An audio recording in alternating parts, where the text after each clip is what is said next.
I'm fully aware that we're a championship podcast, and we were discussing before this show, weren't we?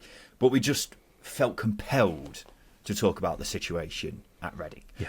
Of course, we do have some skin in the game because their problems started when they were a championship side. I imagine a lot of people associate Reading as a championship side as well. So it's incredibly sad to see how everything's unravelled there since the relegation from the championship. And that's been highlighted by the protest on Saturday, where supporters invaded the pitch, refused to leave, and it led to the game being abandoned. Now, we shouldn't endorse people running onto the pitch, but on this occasion I think we can make an exception, because what it's done is turn Reading's plight into one of the biggest news stories of the weekend. So much so that we're talking about it, other people are talking about it who wouldn't usually talk about Reading, and that's a good thing, because it is desperate times at Reading Football Club, isn't it? Hugely desperate, and you have to talk about it, and it's quite rightly being done. Their problems started because they were a championship club, because they had ambitions of being a Premier League club. They outspent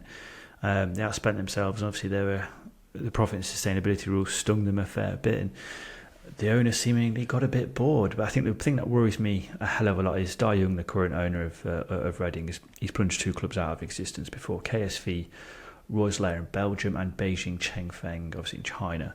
And obviously since he took over in Berkshire, just a handful of days before their 2017 playoff final against Huddersfield, Berkshire, whatever.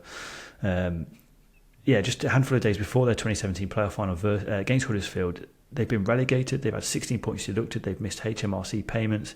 They've cost cut to the point where players are having to eat microwave meals in the canteen. Not exactly what a professional footballer needs to fuel up and trying to stave off a relegation battle. He sold valuable assets, diminishing the overall value of the club.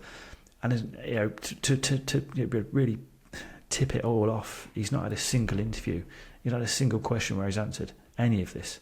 It's terrible behaviour, and unfortunately, it's hard to see what happens next for Reading. Yeah, well, for those who aren't aware, to give you an example of how reckless Reading's spending was when they were in the Championship, at one point they were spending more than twice as much on wages than they were getting in income.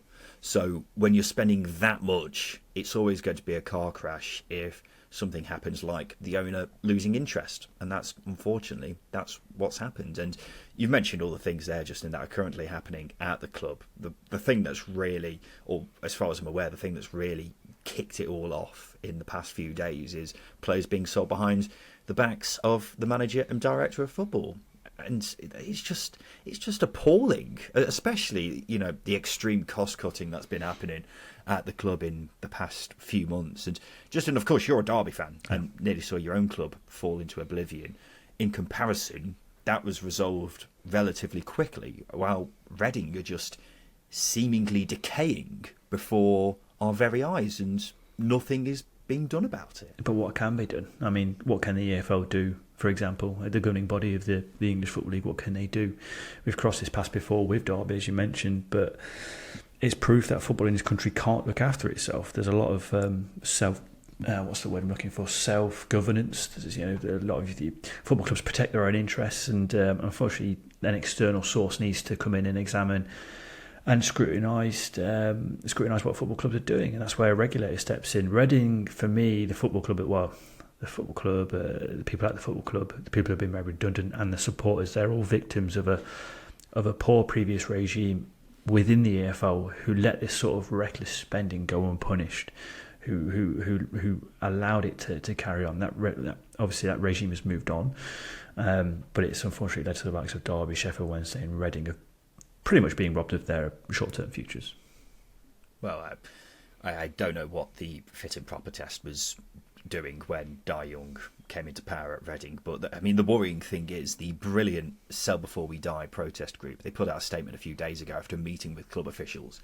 They say any progress towards a sale seems to have gone backwards, and that whistleblowers at the club believe Dai Young doesn't seriously want to sell, and instead he wants to just run it down so he doesn't have to pay a debt. And this is why I feel there has to be some sort of an intervention here from the EFL. Admittedly, I'm not sure what they legally can do, but something has to happen. Because, as you say, the owner has already killed 2 clubs in other countries. And at the moment, I would say there's a very, very good chance that happens again here unless something does happen. So I don't know whether that's the AFL strong arming it or whether the government has to even step in. I don't know, but something has to change because it's as I say, decaying at an alarming rate and just seemingly getting worse as the weeks go on.